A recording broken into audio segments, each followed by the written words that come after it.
حضرت ابو ہریرہ رضی اللہ تعالیٰ عنہ سے روایت ہے، کہا رسول خدا صلی اللہ علیہ وآلہ وسلم نے فرمایا، جس وقت رمضان داخل ہوتا ہے آسمان کے دروازے کھول دیے جاتے ہیں۔ ایک روایت میں ہے جنت کے دروازے کھول دیے جاتے ہیں، دوزخ کے دروازے بند کر دیے جاتے ہیں اور شیاطین قید کر دیے جاتے ہیں۔ ایک روایت میں ہے رحمت کے دروازے کھول دیے جاتے ہیں۔ بخاری و مسلم۔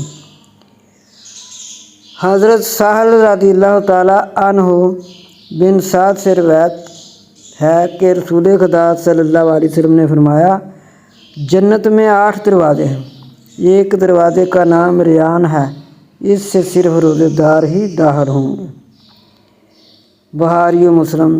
حضرت ابو ہریرہ رضی اللہ تعالیٰ عنہ سے روایت ہے، کہا رسول خدا صلی اللہ علیہ وسلم نے فرمایا، جو شخص رمضان کے روزے ایمان کے ساتھ ثواب کی نیت سے رکھتا ہے، اس کے رمضان کے پہلے کے تمام گناہ معاف کر دیے جاتے ہیں۔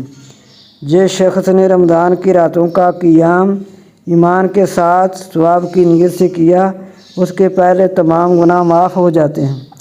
جس نے لیلۃ القدر کا قیام ایمان کے ساتھ ثواب کی نیت سے کیا، اس کے پہلے تمام گناہ معاف کر دیے جاتے ہیں۔ حضرت ابو ہریرہ سے روایت ہے، کہا کہ رسول خدا صلی اللہ علیہ وسلم نے فرمایا، ابن آدم جو نیک عمل کرتا ہے اس کو 10 نیکیوں کا ثواب ملتا ہے۔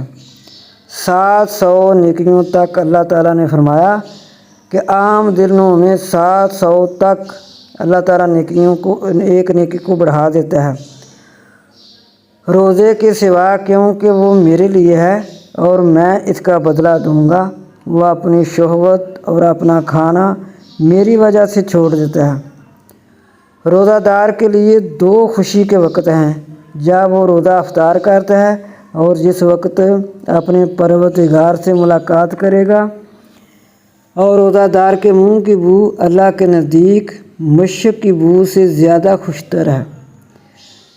روزے ڈال ہیں، جس دن تم میں سے کسی کا روزہ ہو فحش بات نہ کرے، شور نہ مچائے، اگر کوئی اس کو گالی دے یا اس سے لڑے وہ کہے انی صائم، میں روزے دار ہوں۔